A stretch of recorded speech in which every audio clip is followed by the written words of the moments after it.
Hello बच्चों, welcome back to my YouTube channel education points. तो स्वागत है आपका मेरे इस नए वीडियो में। आज हम लेके आए हैं आप लोगों के लिए क्लास 10th का एक और महत्वपूर्ण और मोस्ट इम्पॉर्टेंट टॉपिक, जो कि है आपका चैप्टर 6 यानी कि साइंस सब्जेक्ट से जैव प्रक्रम का एक और भाग, जो कि है आपका आज का टॉपिक श्वसन तंत्र यानी कि रेस्पिरेटरी सिस्टम। तो श्वसन तंत्र क्या होता है, मानव में श्वसन किस प्रकार हम करते हैं। सबसे पहले हम सांस लेते हैं, तो सांस अगर हम लेते हैं तो सांस लेने में जो हमारे पास ऑक्सीजन को हम लेते हैं तो वो हमारे बॉडी में कैसे ब्लड तक पहुंचता है, सेल्स तक पहुंचता है, और हम बॉडी में जब सांस लेते हैं तो हम कैसे चलते फिरते हैं, ये सारी प्रक्रिया किस प्रकार से श्वसन में होती है, उसको हम आज की इस वीडियो में डिस्कस करने वाले हैं। तो क्या आपने सोचा है कि अगर हम सांस लेते हैं और अगर आप 1 मिनट के लिए नॉर्मल सा सांस ले रहे हैं, ठीक है, नॉर्मल अगर आप 1 मिनट के लिए सांस लेते हैं तो आप उस चाल को देखिए, हम एकदम आहिस्ता आहिस्ता आराम से सांस लेते हैं। लेकिन अगर हम कुछ देर दौड़ लें और दौड़ने के बाद सांस लें तो दौड़ने के बाद हमारी जो मांसपेशियां हैं वो थक जाती हैं और हमारे शरीर का जो ब्लड सर्कुलेट है यानी कि ब्लड का जो सर्कुलेशन है वो और तेज़ हो जाता है। इसलिए हम सांस क्या करते हैं, जल्दी जल्दी लेते हैं। तो सांस लेने की जो प्रक्रिया है जल्दी और तेज की, और ये जो प्रक्रिया है आपके सांस लेने में कि हम किस प्रकार से सांस लेते हैं कि हमारे शरीर को आवश्यकता जहाँ पर होती है वहाँ पर ऑक्सीजन जाता है, ब्लड में कैसे फैलता है, सेल्स को कैसे ऑक्सीजन देता है, किस प्रकार से हम सांस लेते हैं, किस प्रकार से सांस छोड़ते हैं, कौन सा गैस कहाँ पर जाता है, उन सारी चीज़ों को आज के इस श्वसन तंत्र में हम देखने वाले हैं। ठीक है, तो श्वसन तंत्र को इंग्लिश में कहते हैं रेस्पिरेटरी सिस्टम। श्वसन तंत्र क्या है, यानी कि सांस लेने की प्रक्रिया या फिर छोड़ने की प्रक्रिया ही है श्वसन तंत्र, यानी कि हम ब्रीथिंग करते हैं, सांस लेते हैं, उसको हम श्वसन कहते हैं। तो सबसे पहले कुछ चीज़ें हैं उसको हम देखेंगे। रहा बात फिगर का, तो फिगर हम पहले आसानी से चीज़ों को समझेंगे और जब इसकी थ्योरी देखेंगे तो उसमें हम फिगर डीपली में देखेंगे। तो सबसे पहले इसमें देखेंगे हम क्या कि इसका ऑक्सीकरण क्या है। ठीक है, सबसे पहले इसमें हम ऑक्सीकरण होता है, क्या होता है, जो ऑक्सीजन होता है उसका ऑक्सीकरण होता है।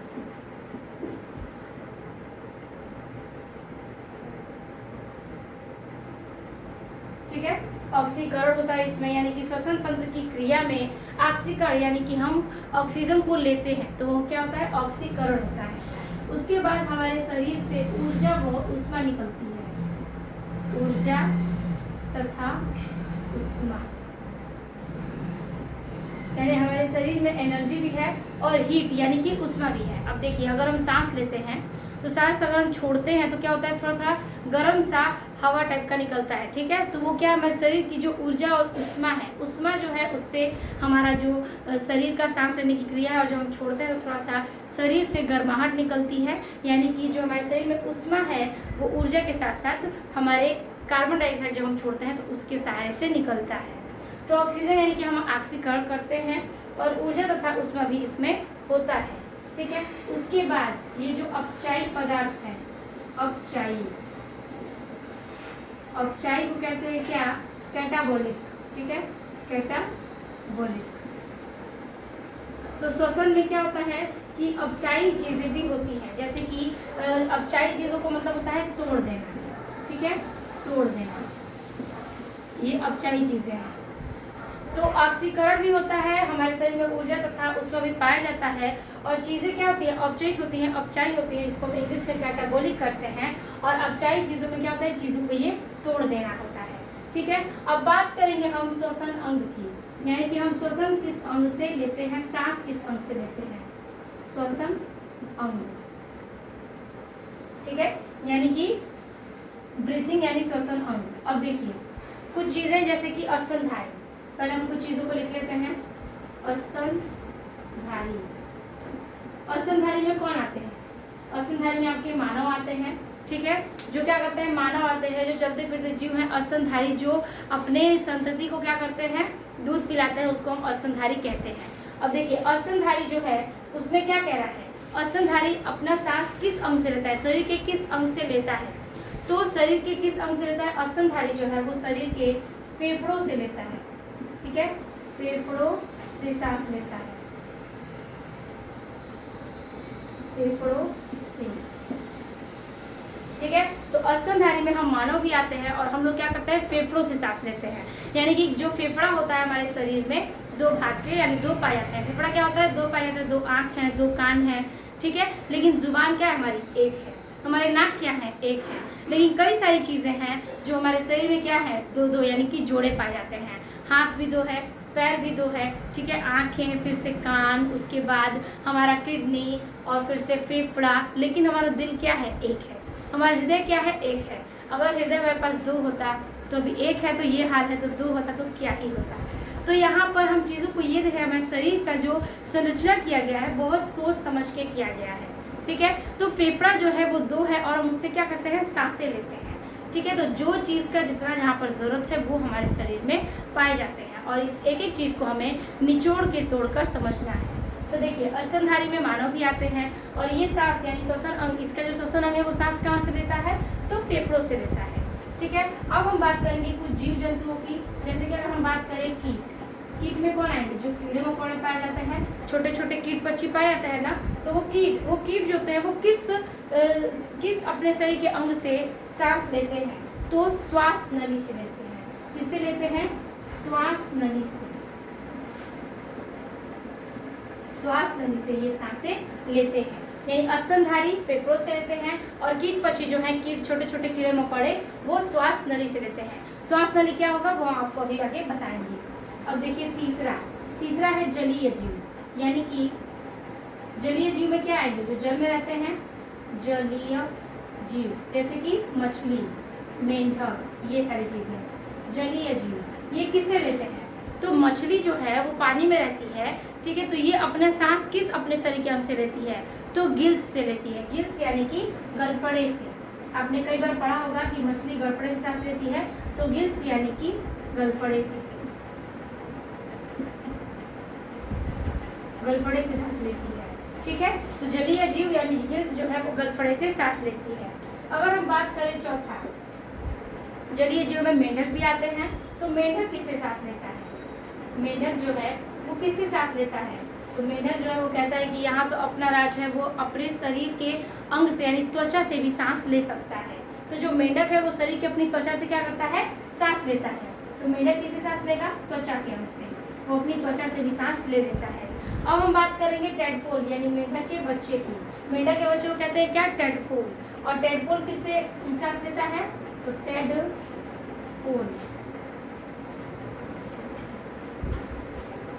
टेडपोल लेता है सांस गिल्स से, यानी गलफड़े से, गिल्स से सांस लेता है, ठीक है। तो देखिए स्तनधारी फेफड़ों से है, फेफड़ों से सांस लेते हैं, जिसमें मानव पाए जाते हैं और कई सारे जीव पाए जाते हैं। कीट यानी जो आपके कीट पक्षी हैं वो किससे लेते हैं, तो श्वास नली से लेते हैं। उसके बाद जलीय जीव यानी जो मछलियां हैं और सारे से वो गलफड़े यानी गिल से लेते हैं। लेकिन जो मेंढक है वो अपना सांस त्वचा से लेता है, यानी कि अपने शरीर के इस त्वचे से लेता है। और टेडपोल यानी उसका जो बच्चा है वो भी गिल्स यानी कि छोटे छोटे होते हैं मछली के आकार के। जब मेंढक के बच्चे छोटे छोटे टेडपोल होते हैं तो मछलियों में मिल जाते हैं, ऐसा लगता है कि वो भी एक प्रकार की मछली है। तो वो भी अपने क्या करते हैं, सांस गिल्स से लेते हैं। तो हमने श्वसन अंग में कुछ चीज़ों को बताया कि कौन से जो जीव जंतु हैं या फिर स्तनधारी हैं वो किस अपने शरीर के अंग से सांस लेते हैं। तो ये सारी चीज़ें हमें पता चलती हैं। और ऑक्सीकरण ऊर्जा और उसमें हमारे शरीर में पाए जाते हैं। कुछ अपचाई चीज़ें हैं जिसको तोड़ने का भी कार्य करता है, ठीक है। तो ये हमने यहाँ पर समझ लिया। अब हम देखेंगे इसके आगे क्या, तो ब्रीथिंग यानी कि हम सांस किस प्रकार से लेते हैं, क्या लेते हैं और क्या छोड़ते हैं, उसको हम देखेंगे। तो हम यहाँ पर लिखेंगे क्या, श्वासोच्छ्वास,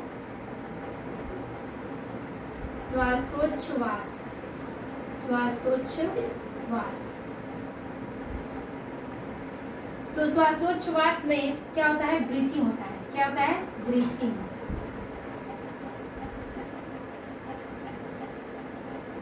ठीक है।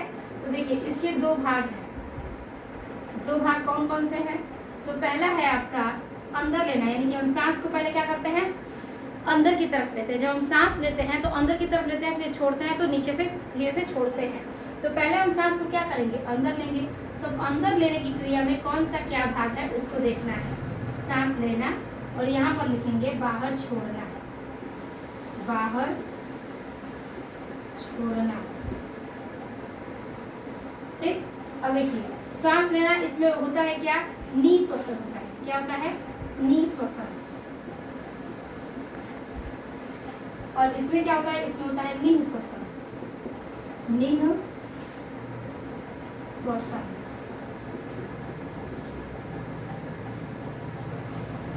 देखिए इस श्वासोच्छ्वास यानी ब्रीथिंग की बात करें तो सबसे पहले हम सांस लेते हैं, और जब हम सांस लेंगे तो क्या होगा, निःश्वसन होगा। क्या होगा, निःश्वसन। लेकिन अगर हम सांस छोड़ते हैं तो क्या होगा, निःश्वसन होगा। क्या होगा, निःश्वसन।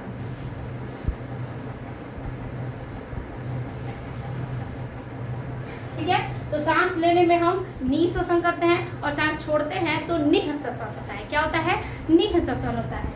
तो देखिए श्वासोच्छ्वास में यानी कि श्वासोच्छ्वास में हम अगर अंदर लेंगे तो निःश्वसन होगा और बाहर छोड़ेंगे तो निःश्वसन होगा। अब देखिए अंदर हम कौन कौन सी गैसों को लेते हैं। सबसे पहले हम बात करेंगे किसकी, नाइट्रोजन की।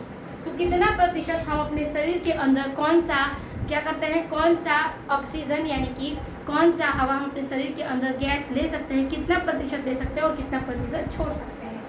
तो अंदर लेने में हम सबसे बात करेंगे सबसे पहले N2 को। ठीक है, N2 यानी नाइट्रोजन, ये कितना प्रतिशत हम लेते हैं, तो नाइट्रोजन को हम 78% लेते हैं। ठीक है, नाइट्रोजन क्या करते हैं, 78% हम अपने शरीर में उसको ले सकते हैं। ठीक है, अब बात करें ऑक्सीजन की। तो अब वायुमंडल की दृष्टि से हवा में क्या होता है, ऑक्सीजन पाए जाते हैं और ऑक्सीजन हमारे शरीर में 21% तक हम ले सकते हैं। कहाँ तक, तो 21%। फिर बात आती है कार्बन डाइऑक्साइड की। तो कार्बन डाइऑक्साइड को हम छोड़ते हैं, लेकिन उसमें से कुछ कुछ ऐसे गैसें होते हैं जो अगर हमें दिख जाए या फिर कहीं हम सूंघते हैं तो क्या होता है, हम उसका सांसें ले सकते हैं, वो गैस हमारे शरीर के अंदर आ जाती है। तो कार्बन डाइऑक्साइड की मात्रा 0.03% हम अपने शरीर में ऑब्जर्व कर सकते हैं यानी कि ले सकते हैं। ठीक है, तो देखिए N2 यानी नाइट्रोजन 78%, O2 यानी 21% और CO2 0.03% हम ले सकते हैं। ये सारे गैसें क्या कर सकते हैं, हम इतने प्रतिशत की मात्रा में अपने शरीर के अंदर निःश्वसन यानी कि अंदर की तरफ सांसें ले सकते हैं।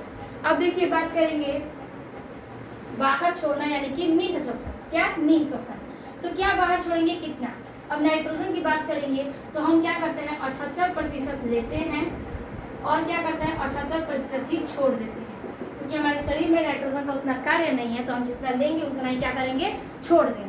ठीक है, अब बात करेंगे ऑक्सीजन की। तो ऑक्सीजन हम क्या करते हैं कि 21% लिए, जिसमें से 21% आपका क्या है, सांस लेने की क्रिया है, इतना है, जिसमें से हम क्या करते हैं 4% पूर्ण रूप से लेते हैं और 17% छोड़ देते हैं। 4% से 17% हम पूरा छोड़ देते हैं। CO2 की बात करेंगे तो ये हम 4% क्या करते हैं, छोड़ते हैं।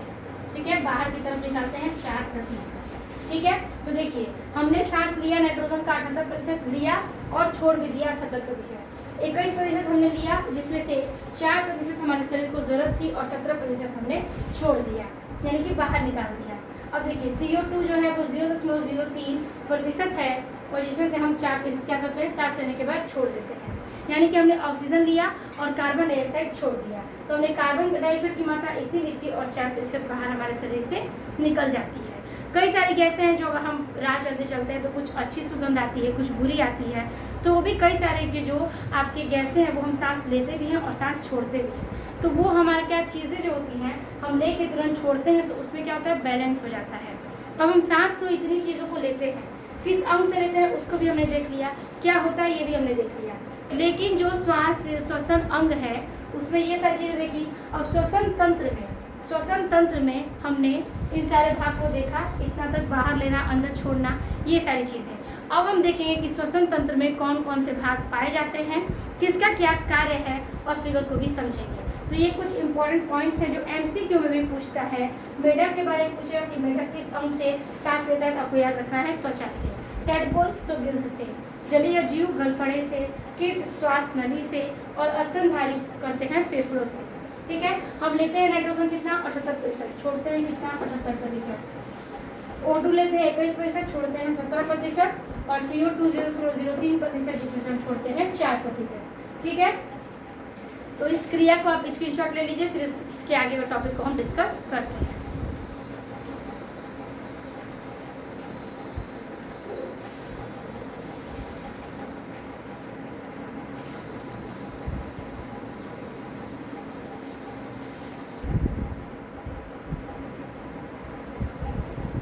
तो इसके आगे हम बात करेंगे इसके मुख्य अंग को। ठीक है, और एक एक करके समझेंगे। मुख्य अंग।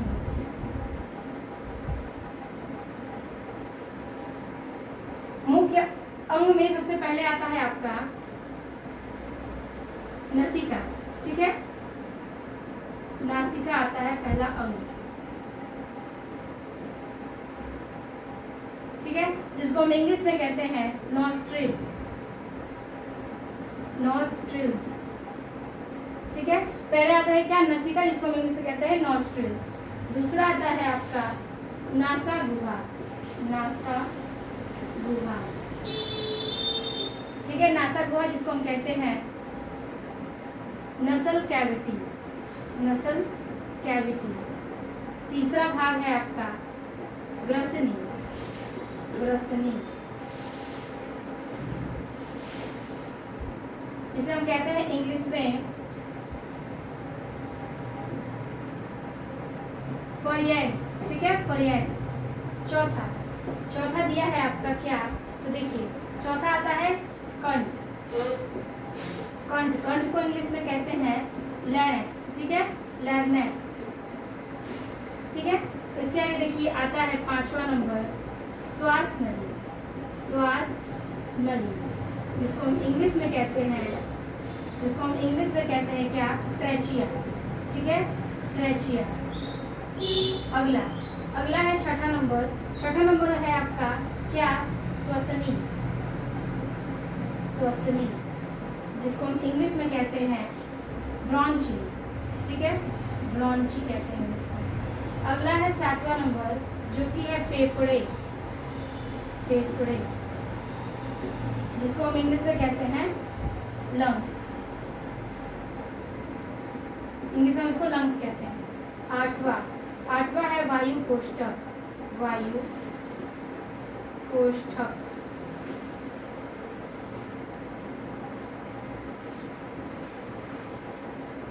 जिसको हम इंग्लिश में कहते हैं आपका एल्वियोली, ठीक है, एल्वियोली, ठीक है। तो देखिए ये आपके 8 भाग हैं, मुख्य अंग है, जो क्या है, श्वसन तंत्र के मुख्य अंग है। इसमें से एक एक भाग को हम पढ़ेंगे और समझेंगे। सबसे पहले हम क्या करेंगे, फिगर को बनाएंगे। तो फिगर हम कैसे बनाना है उसको आसानी से देख लीजिए। तो जैसे कि हम फिगर यहाँ पर ऐसे बनाते हैं, इस प्रकार से फिगर यहाँ पर आता है, ठीक है।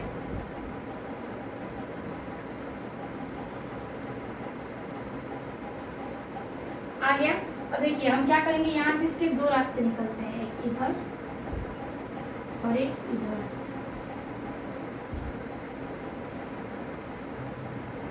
ठीक है। अब देखिए इसमें बना आपका भाग क्या है, फेफड़ा, फेफड़ा बनाएंगे, इधर से भी वही चीज करना है,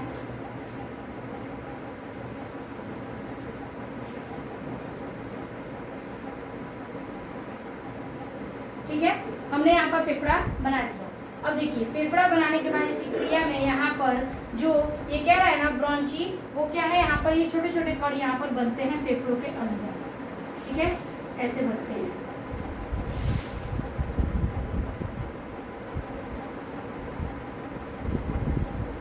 ठीक है, तो यहाँ पर ये चीजें दोनों साइड बनते हैं इस प्रकार से, यहाँ से एक हवा निकलती है, एक यहाँ से हवा निकलती है। तो ये फिगर जो है वो इजी तरीका है, बहुत ही आसान सा स्टेप्स है। तो पहले हम फिगर को ये समझेंगे, उसके बाद हम जो आपका पूरा डीपली फिगर है उसको हम थ्योरी वाले क्लास में देखेंगे।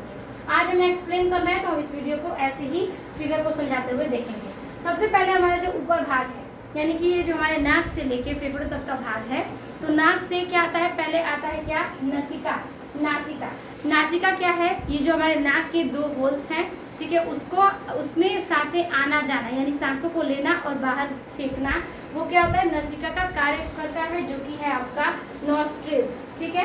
तो यहाँ पर हमारा ये क्या भाग होता है, जो नसिका है उससे हम सांसों को लेते हैं और बाहर फेंकते हैं, ठीक है, यानी कि सांसों को लेना और छोड़ना, ये क्रिया करता है क्या, नासिका का, यानी कि नासिका के भाग में हम सांसों को अंदर की तरफ लेते हैं और फिर बाहर की तरफ छोड़ते हैं।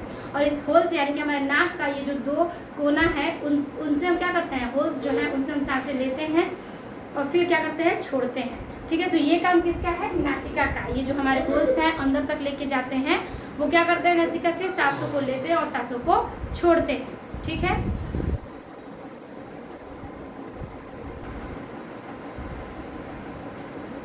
हमने बात किया नसिका की, तो नसिका के उदाहरण में हम ये ले सकते हैं कि हमने सांसों को लिया और फिर सांसों को छोड़ दिया। लेकिन जिस प्रकार हमारे घर में एक दरवाज़ा होता है और दरवाज़ा हम खोलते हैं तो हम अंदर प्रवेश करते हैं और दरवाज़ा बंद करते हैं तो फिर बाहर जाते हैं दरवाजे के माध्यम से। तो दरवाज़ा क्या है आपका? नसिका है। और हमारी हवा क्या है? जो हवा को हम लेते हैं वो हम लोग हैं। यानी कि प्रवेश करता है क्या? हवा, और फिर बाहर भी हवा निकलता है। तो किसके द्वारा? तो नसिका के द्वारा, क्योंकि नसिका जो है वो दरवाज़ा यानी कि उस होल्स का काम करती है जिससे हम सांसों को लेते हैं और शरीर के अंदर प्रवेश कराते हैं और फिर बाहर छोड़ते हैं। ठीक है, तो ये कार्य था आपका नसिका का। अब आता है आपका नसा गुहा। ठीक है, नसा गुहा की बात करें जिसको हम कहते हैं नसल कैविटी। नसा गुहा यानी कि ये जो आपका भाग है नाक का, तो नसल गुहा के हमने जो प्रवेश यानी कि जो होल्स की बात की वो क्या है आपका? वो है आपका नसिका। लेकिन नसा गुहा कहाँ क्या है? तो नाक के अंदर हमारी जो नाकें हैं उसमें 2 होल्स हैं। तो होल्स के अंदर जो आपका खुला हुआ भाग है, जो खाली भाग है, उसको हम नसा गुहा कहते हैं। यानी नाक के अंदर की खाली भाग को हम नसा गुहा कहते हैं। और ये क्या है आपका? जिसमें आपको छोटे छोटे बाल पाए जाते हैं। ठीक है, इसमें क्या होगा? नसा गुहा में छोटे छोटे बाल पाए जाते हैं। आपको तो पता ही है कि इसमें हमारे नाक के अंदर छोटे छोटे बाल पाए जाते हैं और फिर म्यूकस भी पाए जाते हैं। म्यूकस कहाँ होता है? देखिए छोटे छोटे बाल पाए जाते हैं और जो म्यूकस है वो यहाँ पाया जाता है। ठीक है, यहाँ पर तो देखिए म्यूकस क्या कार्य करता है और छोटे छोटे बाल। तो देखिए जब हम सांस लेते हैं तो गंदी चीज़ें भी हम इस्तेमाल करते हैं और अच्छी चीज़ें भी। तो जो उस हवा में बैक्टीरिया होती है वो नाक के बालों से क्या करता है? उस बैक्टीरिया को रोकता है। और म्यूकस क्या है? वो उसको म्यूकस जो है वो रोकता है, अंदर नहीं जाने देता है। यानी कि नाक के जो बाल हैं उसको रोकते हैं और म्यूकस जो है उसको अंदर जाने नहीं देता है। ठीक है, तो नसा गुहा के भाग यानी कि जो हमारे नाक के खाली भाग हैं उसको हम कहते हैं क्या? नासा गुहा। और ये छोटे छोटे बाल होते हैं, इसके अंदर पाए जाते हैं। और म्यूकस क्या होता है? इन सारे गंदगियों को रोकने का कार्य करता है। जिससे हम क्या करते हैं कि ये जो म्यूकस है इसका नसा गुहा का ये भी कार्य है कि ये हवा को छानता है, हवा को गर्म करता है और हवा को क्या करता है कि नमी तक पहुंचाता है। ठीक है, जैसे कि हमारे नाक में जो अगर हम नाक अंदर लगाते हैं उंगली तो चिपचिपा पदार्थ पाया जाता है, उस चिपचिपे पदार्थ को हम म्यूकस कहते हैं। ठीक है, उस चिपचिपे पदार्थ को हम म्यूकस कहते हैं। और जब हम सांस लेते हैं तो जो छोटे छोटे बाल होते हैं उससे बैक्टीरिया बचती है और गंदगी जो है गंदगी हमारे शरीर के अंदर प्रवेश नहीं कर पाती। और म्यूकस क्या करता है? चिपचिपा पदार्थ होता है जो हमारे इस नासा गुहा में पाया जाता है। तो हमने समझा अभी नासा गुहा को। ठीक है,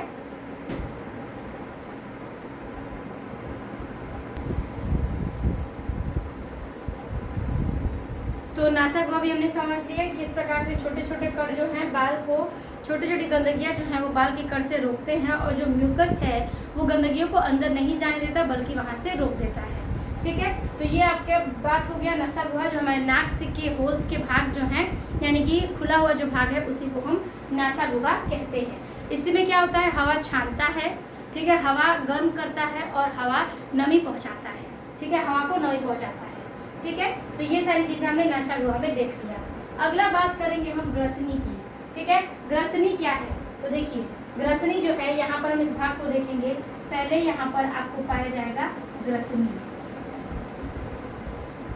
क्योंकि हमने तो अभी तक बात की थी नाक की। नाक का जो सांस लेने की क्रिया है, छेद जो है, होल जो है वो आपका नासिका है। लेकिन अंदर के जो भाग हैं खुले हुए भाग वो आपका क्या है? नासा गुहा है। उसके बाद जो ग्रसनी है उसके अंदर हम आएंगे यहाँ पर। तो हवा यहाँ से हम लेकर इस अंदर की ओर लेके जाएंगे तो ग्रसनी के पास आएंगे। और ग्रसनी क्या है? यहाँ से 2 भागों में बांटती है। ठीक है, ग्रसनी का क्या कार्य है? यानी कि फेरेक्स का कि ग्रसनी जो है वो क्या है कि 2 भागों में बांटती है। जैसे कि एक सड़क है जिसकी 2 दिशाएं होती हैं।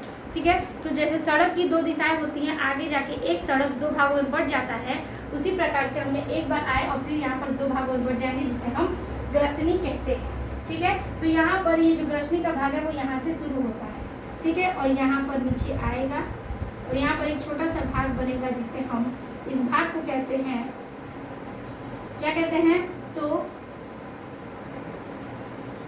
एपिग्लोटिक्स कहते हैं। ठीक है, इसे हम एपिग्लोटिक्स कहते हैं, जो हम आगे पढ़ेंगे इसके आगे। तो ग्रसनी क्या है? यहाँ पर जो हवा को नीचे लेकर जाती है और क्या करती है? जो हमारे रास्ते होते हैं एक सड़क के 2 रास्तों में बढ़ जाते हैं, उसी प्रकार से जो ग्रसनी है वो आती है और 2 भागों में यहाँ पर बढ़ जाती है।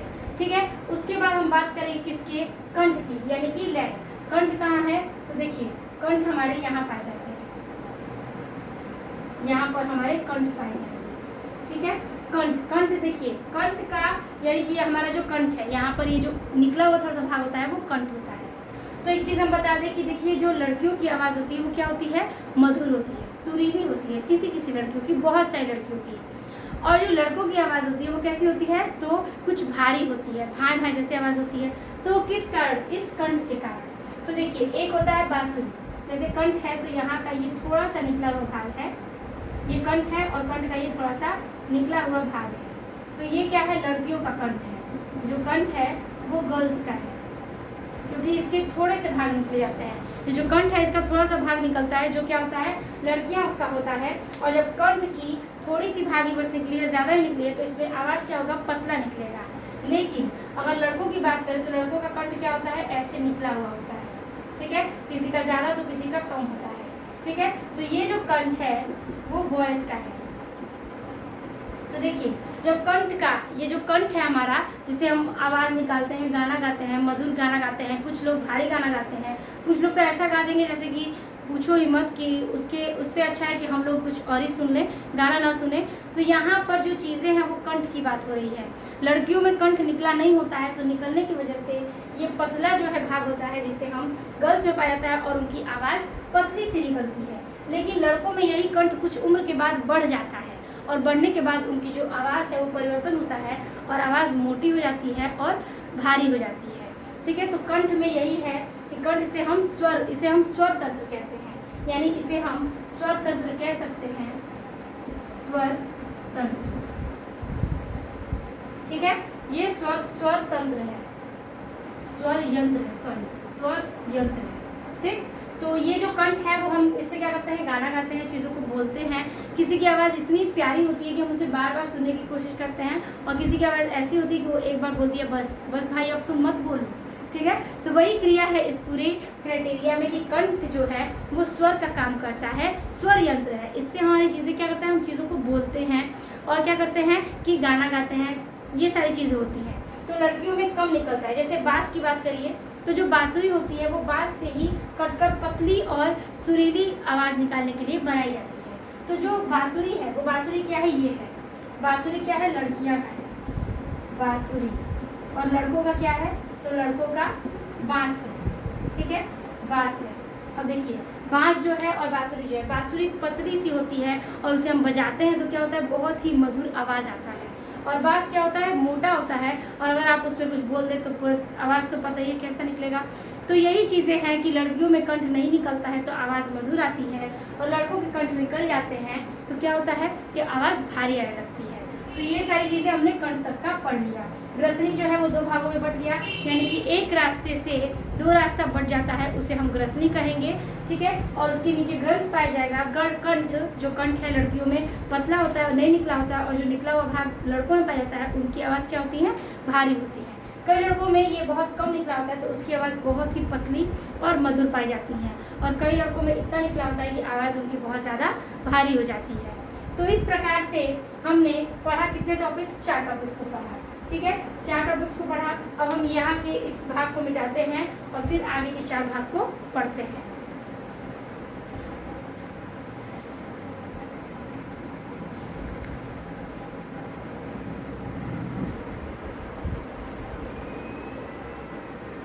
तो इसके आगे हम बात करेंगे क्या, श्वास नली की, यानी कि ट्रैकिया, ठीक है। तो देखिए श्वास नली कहाँ पाया जाएगा, तो ये जो इसके आगे ये वाला भाग है इसको हम श्वास नली कहते हैं, ठीक है, इसको हम श्वास नली कहते हैं।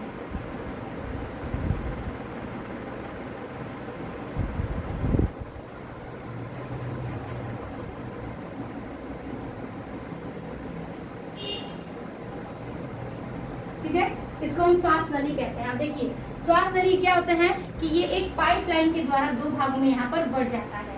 देखिए जैसे कि ये एक पाइप है, इसमें बीच में एक भाग है, तो श्वास नली इसी का भाग है, ठीक है। तो देखिए जैसे कि ऊपर से अगर हम सांस लेते हैं या फिर हम खाना खाते हैं, ठीक है, तो श्वास नली क्या है कि इस 2 भागों में बांट रहा है, एक यहाँ पर जा रहा है और एक यहाँ पर जा रहा है, एक दायां और एक बायां, ठीक है। तो श्वास नली में क्या होता है, श्वास नली में ये दो भागों में बांटता है, तो एक तरफ जाता है हवा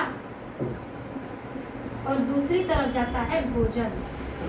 ठीक है, अब देखिए अगर हम भोजन खाते हैं, ठीक है, भोजन खाते हैं तो चबाते हैं तो भोजन नीचे जाता है, तो जब इस नली के द्वारा नीचे जाएगा तो उसका दो भाग है, भोजन जाएगा इधर, हवा जाएगा इधर। अब इसको पता कैसे चलेगा कि भोजन कब गया और हवा कब गया? तो ये सारी चीज़ें देखिए कैसे होगा।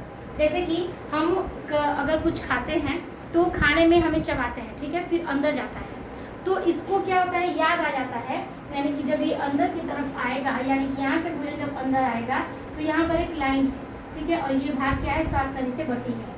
तो जब भोजन अंदर आता है, ठीक है, यहाँ से भोजन अंदर आ रहा है, ठीक, तो ये क्या करेगा, खुद ही यहाँ से ऐसे बंद हो जाता है, यानी हवा की रास्ते बंद हो जाता है और इधर से भोजन निकल जाता है। ठीक है, और फिर जब हम सांस लेते हैं, सांस लेते हैं तो हवा इधर की तरफ आता है और भोजन इधर की तरफ आता है और भोजन इधर की तरफ आता है। ठीक है, अब चीज़ों को ध्यान से सुनिएगा। अब कहेंगे आप लोग कि हिचकी क्यों आती है? तो हिचकी क्यों आती है उसका कई लोग कहते हैं कि कोई याद कर रहा है इसलिए हिचकी आती है, तो ऐसी कोई बात नहीं है। हमें जो साइंटिफिक रीज़न है, तो कई लोग सोचते हैं ये भ्रम होता है कि कोई मुझे याद कर रहा है, किसी को हम याद कर रहे हैं इसलिए हमें हिचकी आ रही है। ठीक है, जीभ कट के यानी किसी ने गाली दिया इसलिए हमारी जीभ कट रहा है, तो ये सारी क्या है, चीज़ें फालतू बकवास हैं। मेन रीज़न उसके पीछे कुछ तर्क होता है।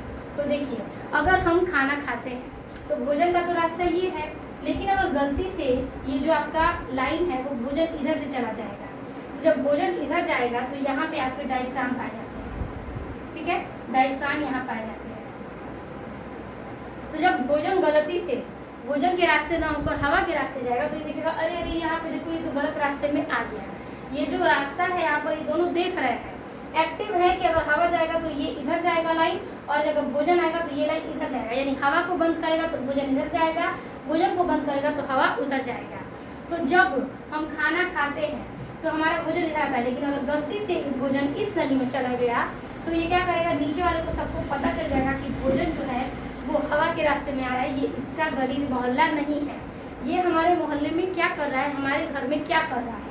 तो भोजन को जैसे ही वो देखता है कि भोजन हवा के रास्ते में आ रहा है तो वो हचाक से, ठीक है, हचाक से मारेगा डायफ्राम को, और यहाँ का भाग ऊपर जाके यहाँ से निकलते हैं और फिर भोजन के रास्ते में आ जाते हैं। यानी कि यहाँ जो डायफ्राम है, जब हम सांस लेते हैं, हिचकी लेते हैं, तो ये चीज़ हचाक से ऊपर आएगा और फिर हवा जो भोजन जो है वो इस नली से निकलकर भोजन वाले रास्ते में चली जाएगी। ठीक है, क्या करेगी, भोजन वाले रास्ते में चली जाएगी। तो देखिए ये तो इस प्रकार से इधर बढ़ गया है। ठीक है, तो जो भोजन जब इधर जाएगा, हवा की तरफ जब भोजन जाएगा तो क्या होगा, ये हचाक से ऊपर मारेगा, यानी कि हम हिचकी लेंगे और हिचकी लेंगे तो भोजन ऊपर जाएगा और भोजन हमारे भोजन वाली नली में पहुंच जाएगा।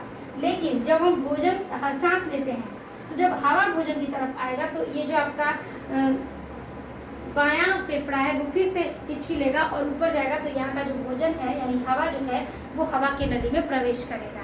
ठीक है, तो यहाँ पे नली जो है वो दो भागों में बटी है, एक हवा की एक भोजन की। अगर भोजन में हवा गलती से प्रवेश करेगा तो ये लोग कहेंगे अरे नहीं नहीं ये तुम्हारा रास्ता नहीं है, तुम अपने घर जाओ, तुम अपने गली में जाओ, अपने मोहल्ले में जाओ। तो यहाँ से हिचकी आता है और भोजन यहाँ से क्या होता है, हवा जो है वो हवा में चली जाएगी, और यहाँ से अगर हम हिचकी लेंगे तो यहाँ से जो हिचकी है हम हिचकी लेते हैं तो हिचकी से भोजन जो है वो अपने रास्ते में चली जाएगी। तो श्वास नली जो है वो दो भागों में बांटती है। ठीक है, इसके अलग अलग रास्ते हैं। ठीक है, और यहाँ पे जो हवा है वो अलग रास्ता है और उसके भोजन का अलग रास्ता है। अगर गलती से कोई किसी के पास जाता है तो वो लोग क्या करते हैं जल्दी कि अरे तुम भागो यहाँ से, तुम्हारे यहाँ पर कोई काम नहीं है। तो वही चीज़ यहाँ पर होता है कि अगर भोजन गलती से हवा में प्रवेश करेगा तो ये इसे धक्का देके उधर की तरफ भेजेगा, और जब हवा इसे प्रवेश करेगा भोजन की तरफ तो भोजन की तरफ हिचकी देगा तो इधर से धक्का देके हवा इधर आ जाएगा। तो ये क्रिया किसकी है, श्वास नली की है। ठीक है, अब हमने पढ़ लिया क्या, श्वास नली जो क्या करता है कि दो भागों में बांटता है और हवा को हवा की तरफ ले जाता है और भोजन को भोजन की तरफ ले जाता है। अगला है श्वसनी। ठीक है, श्वसनी क्या है, तो देखिए इस भाग को हम श्वसनी कहते हैं, श्वसनी। ठीक है, श्वसनी का कार्य क्या है, तो देखिए श्वसनी का ये कार्य है कि जो हवा है तो क्या करता है कि जो हवा का आदान प्रदान है वो एक श्वसनी की हवा कहाँ पे जाती है, जो हम सांस लेते हैं जो हवा है वो एक तरफ दाएं तरफ भेजती है फेफड़ों में और फिर बाएं तरफ भेजती है। ठीक है, जो श्वसनी का कार्य है वो हवा को क्या करती है, क्रम से दाएं और बाएं तरफ को भेजने का कार्य करती है, जिसे हम श्वसनी कहते हैं। श्वास लेने के दो भाग तो आपने समझ लिए। और श्वसनी में यही था कि जो हवा है यानी हम सांस लेते हैं तो फेफड़ों की तरफ एक फेफड़े यानी कि एक दाएं तरफ के फेफड़े में जाएगी और दूसरा बाएं फेफड़े में जाएगी। ठीक है, तो श्वसनी का यही कार्य है कि जैसे ही हवा और भोजन आते हैं तो जब हवा एक रास्ते से निकलेगी तो वो दो भागों में बांटता है, यानी कि एक रास्ते से आकर हवा यहाँ से हवा आकर इन दोनों भागों में बट जाएगी, जिसको हम श्वसनी कहते हैं। ठीक है, जिसको हम श्वसनी कहते हैं। अब देखिए इसके आगे हम बात करेंगे फेफड़े की। तो फेफड़ा क्या है, तो देखिए फेफड़े की बात करेंगे तो इसमें क्या हो रहा है, गैसों का आदान प्रदान हो रहा है, आदान प्रदान। ठीक है, इसमें जो हमारे गैस यानी जो हमने हवा सांसों में लिया है, हमने जो हवा सांसों में फेफड़े तक लिया, वो क्या किया, जो फेफड़ा है उस गैसों को क्या करता है, दाईं तरफ से बाईं तरफ लेके जाता है, आदान प्रदान करता है, और इसमें जो वायु कोष्ठक पाए जाते हैं उस तक वह हवा पहुंचाता है। ठीक है, और इसके अंदर जो ब्लड पाए जाते हैं, इस पूरे के अंदर आपकी द्रव रक्त कोशिकाएं पाई जाती हैं, और रक्त कोशिका में जो ऑक्सीजन आता है वो ऑक्सीजन क्या करता है, इसको कंप्लीट करता है, यानी कि सांस लेने में मदद करता है, सांसें आते जाती हैं और क्या होता है कि ब्लड से घुल मिल जाती है। ठीक है, इसको मिटाते हैं।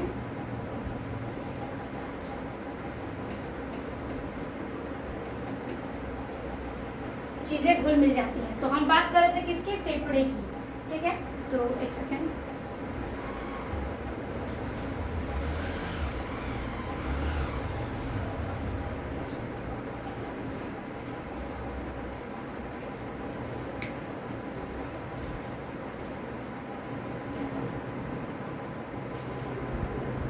तो देखिए यहाँ पर हमने इस फेफड़ों की बात की, तो इसमें गैसों का आदान प्रदान होता है, हवा का, और जो वायु कोष्ठक यानी ये जो आपके भाग हैं गुब्बारे जैसे, बबल्स जैसे, वो है वायु कोष्ठक, और वायु कोष्ठक में गैसों क्या करता है, ये फेफड़ा आदान प्रदान करता है। ठीक है, और कई सारी शाखाओं में ये बढ़ जाता है जो हवा है। अब देखिए अब लास्ट बात करेंगे वायु कोष्ठक की। तो वायु कोष्ठक क्या है, तो देखिए ये जो आपके अंदर के भाग बने हैं इसको हम वायु कोष्ठक कहते हैं, वायु कोष्ठक। ठीक है, तो अब देखिए वायु कोष्ठक जो है वो क्या करता है, सबसे पहले हमारे इसके अंदर हमने जो सांस लिया और जो श्वसनी हवा हमारे दोनों फेफड़ों में भेजती है, वो यहाँ पर ऑक्सीजन को लेती है, क्या करती है, ऑक्सीजन देती है। ठीक है, O2 देती है, सांस जो है वो O2 देती है। फिर जब इसी के अंदर जो रक्त होता है, रक्त जब फैलता है तो वो जो रक्त कोशिकाएं हैं वो रक्त से बाहर क्या निकालता है, यहाँ से क्या निकलता है, N2, CO2, फिर O2, यानी कि कुछ मात्रा हमने बताया था कि 78% हम नाइट्रोजन लेते हैं तो 78% छोड़ भी देते हैं। ऑक्सीजन 21% है जिसमें से हम 4% लेते हैं और 70% छोड़ देते हैं। कार्बन डाइऑक्साइड 0.03% लेते हैं और 4% छोड़ देते हैं। तो वही क्रिया है, जब ऑक्सीजन आता है रक्त के साथ मिलता है, ठीक है, ब्लड के साथ मिलता है, ऑक्सीजन जब ब्लड से मिलता है, ब्लड जब इसमें जाता है तो ब्लड की कोशिकाएं ऑक्सीजन से जब मिलती हैं, ठीक है, यानी कि ब्लड में हीमोग्लोबिन Hb पाया जाता है, हीमोग्लोबिन, ठीक है, Hb पाया जाता है। तो इस रक्त में जब रक्त जो है ऑक्सीजन से मिलता है तो इससे निकलने वाले जो यहाँ पर जो वायु कोष्ठक है, इन सारे में क्या करता है, रक्त ऑक्सीजन को देता है, ब्लड देता है, और ये जो वायु कोष्ठक है यानी ये जो गुब्बारे जैसी चीज़ें हैं वो क्या करती हैं, अच्छे से ब्रीथ करती हैं, सांस ले पाती हैं, और चीज़ों को क्या करती हैं, सांस लेने के बाद जब वायु कोष्ठक में प्रवेश करता है ऑक्सीजन की मात्रा और ब्लड की मात्रा, तो वो कार्बन डाइऑक्साइड, नाइट्रोजन, ऑक्सीजन, ये सारी चीज़ें लेता भी है और छोड़ता भी है, और हमारे ब्लड के यानी शरीर के एक एक कोशिकाओं में ऑक्सीजन वह प्रवेश कराता है। ठीक है, तो वायु कोष्ठक जो है यानी कि एल्वियोली, वो क्या है कि इसमें ऑक्सीजन प्रदान करता है, फिर ब्लड से मिलता है, और जो भी सारी मात्राएं हैं गैस को लेने की वो लेता है, और फिर जो भी सारी निःश्वसन करते हैं, छोड़ते हैं, उसे वह बाहर निकाल देता है। तो ये सारी क्रियाएं जो थी 8 क्रिया, वो इसी प्रकार से इसमें हल होती हैं। आप इसको याद रखिएगा, ये जो भाग है इसको हम एपिग्लोटिक्स कहते हैं। ठीक है, एपिग्लोटिक्स। तो तो ये जो फेफड़ा था, सबसे पहले हमने ग्रसनी को देखा, फिर हमारे कंठ आए, सबसे पहले हमने नासिका को देखा। नासिका क्या है? आपका होल भाग है, यानी कि जो हम सांस अंदर जाता है शरीर के अंदर फिर बाहर निकलता है, उसको हम नासिका कहते हैं। नसा गुहा यानी कि ये जो हमारे नाक के जो भाग हैं, खाली भाग, उसको नसा गुहा कहते हैं। और इसके छोटे छोटे बाल होते हैं जो म्यूकस यानी कि गंदगी को रोकते हैं, और जो चिपचिपा पदार्थ होता है वह कण को रोकता है, जिसको हम म्यूकस कहते हैं। ग्रसनी की बात करेंगे तो ग्रसनी क्या होता है कि यहाँ पर नली हवा आती है और ये जो रास्ते हैं वो एक दूसरे से बढ़ जाते हैं यहाँ तक हवा आने के बाद। फिर कंठ की बात करें, जिससे हम आवाज़ यानी बोलते हैं, गाना गाते हैं, गुनगुनाते हैं। किसी में पतली आवाज़ मधुर आती है और किसी की भारी, तो वो कंठ निकलने की वजह से। जितना कंठ निकलेगा आवाज़ें भारी होंगी, जितना कंठ कम रहेगा आवाज़ें मधुर होंगी। अगला है श्वास नली। श्वास नली मैंने आपको बताया कि यहाँ पर दो नली है, एक हवा की और एक किसकी है? एक हवा की है और दूसरी भोजन की है। फिर हम बात करें किसकी? श्वसनी की। श्वसनी क्या है कि वह गैसों को यानी कि हवा को दोनों भागों में अलग अलग फेफड़ों तक पहुंचाता है।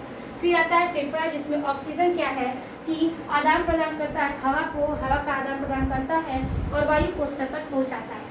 वायु कोष्ठक का क्या कार्य है? तो देखिए, ये ब्लड के साथ साथ ऑक्सीजन को मिलाता है और कुछ ऑक्सीजन अपने अंदर लेता है, बाकी सारे ऑक्सीजन, नाइट्रोजन, कार्बन डाइऑक्साइड को बाहर छोड़ता है, और यही क्रिया इसकी चलती रहती है। याद रखिएगा 8 क्रियाएं होती हैं श्वसन की: नासिका, नासा गुहा, ग्रसनी, कंठ, श्वास नली, श्वसनी, फेफड़ा, वायु कोष्ठक, इतने हैं आपके। तो ये पूरी जो क्रिया है वो श्वसन तंत्र की इसी प्रकार से आपको समझानी है। एक और चीज़ है जिसको हम आपको एक्सप्लेन करेंगे कि ये जो हीमोग्लोबिन है HB, वो किसके साथ ज़्यादा रहता है? तो O2 के साथ। यानी कि हीमोग्लोबिन क्या है? ये पति है, तो उसकी ये क्या है? पत्नी है। H2 क्या है? पत्नी है। और ये इसके साथ एनी टाइम रहता है। क्या करता है? इसके साथ हर दिन, रात, हर समय मिला रहता है। ठीक है, तो हीमोग्लोबिन ऑक्सीजन के साथ मिला रहता है। लेकिन पतियों का क्या होता है? एक छिछोरापन होता है। वो क्या करते हैं कि अपनी बीवी कितनी भी सुंदर होगी, वो क्या करेंगे? दूसरों पर नज़र डाल ही देते हैं। तो यहाँ पर अगर हम किसी अदर गैस की बात करें, जैसे कि CO की बात करें, कार्बन मोनोऑक्साइड, ठीक है, अगर हम CO की बात करें, कार्बन मोनोऑक्साइड,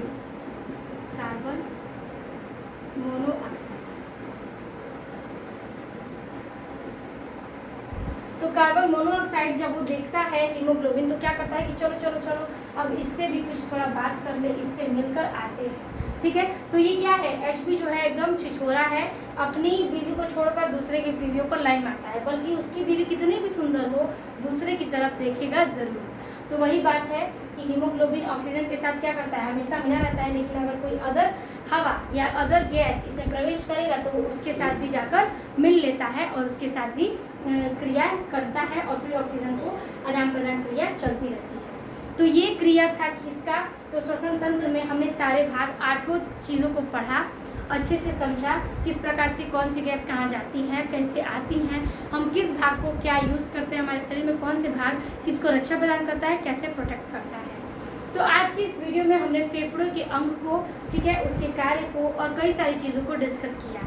ठीक है, तो आज की इस वीडियो में बस इतना ही। और आज के सेशन में हमने फेफड़े को जितनी भी सारी चीज़ें यानी श्वसन तंत्र को समझा, उसको हम पार्ट 2 के क्लास में यानी कि इसके थ्योरी क्लास में देखेंगे।